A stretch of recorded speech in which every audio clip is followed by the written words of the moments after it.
एक angel investor चाहिए होता है जो उनके प्रोडक्ट पे या उनके स्कीम पे इन्वेस्ट करे और उनको ब्लूम अप करे। So entrepreneurship term if you want to understand very clearly, तो आप यहाँ पे एक बार जाकर विजिट करना, आपको चीज़ें समझ में आएंगी कि एंटरप्रेन्योरशिप एक्चुअली में होता क्या है।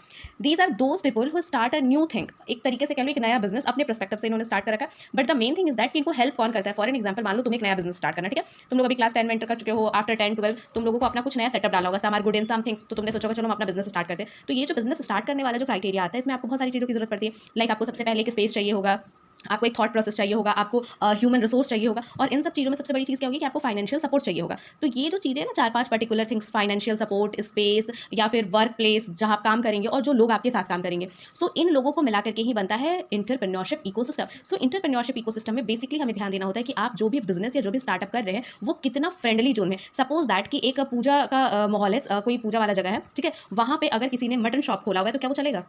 नहीं चलेगा ना। क्या लोग वहाँ पे अप्रोच करेंगे? नहीं करेंगे। साथ ही साथ क्या कोई इन्वेस्टर होगा जो ऐसे जगह पे ऐसी लोकेलिटी में इन्वेस्ट करना पसंद करेगा? नहीं करेगा ना। So these things are, just a minute, so जो इन्वेस्टर्स होंगे क्या वो वहाँ पे इन्वेस्ट करना पसंद करेंगे? बिल्कुल नहीं पसंद करेंगे। सो यहाँ प्रॉब्लम क्या आ रही है कि आपने चीज़ों को सेलेक्ट कैसे किया है और जिन चीज़ों को आपने सेलेक्ट करा है वो चीज़ें वर्क कैसे करती है। Here I am going to share some pictures, wait hold on.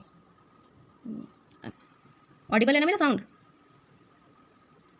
Okay, so here you can look some what are the basic thing of ecosystem. ठीक है, यहाँ पर कुछ बेसिक चीज़ों के बारे में हमने बात किया, जैसे 70% correlation between entrepreneur activity and economic growth. कोई भी बंदा अगर किसी नए स्टार्टअप को स्टार्ट करता है या किसी बिजनेस में इन्वेस्ट करता है तो सबसे पहले वो क्या देखता है कि मेरा ग्रोथ इस बिजनेस में कितना होगा। सपोज दैट तुम लोग भी कल के डे पे जाकर के अगर कुछ ऐसे बिजनेस के बारे में सोचोगे या देखोगे कि नहीं तुम्हें करना है, तो क्या सोचोगे? बस ह्यूमन वेलफेयर सोचोगे कि लोगों की भलाई कितनी होगी, या ये भी सोचोगे कि लोगों की भलाई के साथ साथ तुम्हारा आउटपुट कितना निकलेगा। सो मेन थिंग किसी भी इकोसिस्टम एंटरप्रेन्योरशिप का एक ही मोटो होता है कि आपका फायदा कितना होगा। सबसे पहले आप अपने फायदे के बारे में बात करते हो और आफ्टर दैट फिर आप देखते हो कि उसमें कॉम्पिटिशन कितना है, क्योंकि कॉम्पिटिटिव ग्रोथ आज के टाइम पे बहुत ज़्यादा है। ठीक है, कॉम्पिटिटिव ग्रोथ इतना ज़्यादा है कि अगर कोई पर्सन, तुम देखना जनरली मार्केट बटे होते हैं ना, इस पे सिर्फ चश्मे के शॉप है तो उसका एक अलग मार्केट है जो बहुत फेमस होगा, कपड़े का शॉप है तो उसका एक अलग मार्केट होगा बहुत फेमस होगा, और उस जगह पे वही चीज़ें पर्टिकुलरली मिलती है। ये किसको प्रमोट करती है? ये कॉम्पिटिशन को प्रमोट करती है। और कॉम्पिटिशन हमेशा किसके लिए होता है? फायदे के लिए होता है। अगर तुम्हारे पास चॉइसेस अवेलेबल है तो कस्टमर क्या करता है कि हर चॉइस को ग्रैब करने की कोशिश करता है, और कस्टमर को अट्रैक्ट करने के लिए कंपनीज क्या करती है? न्यू न्यू पॉलिसीज लाती है और अच्छे ब्रांड्स को प्रमोट करती है। सपोज दैट बुक्स पे आते हैं हम लोग, ठीक है, हमने बहुत सारे साइड बुक्स पढ़े होते हैं ना, ऐश चांद पढ़ा होता है, हमने प्रदीप पढ़ा होता है, एबीसी पढ़ा होता है, इतने सारे जो डिफरेंट डिफरेंट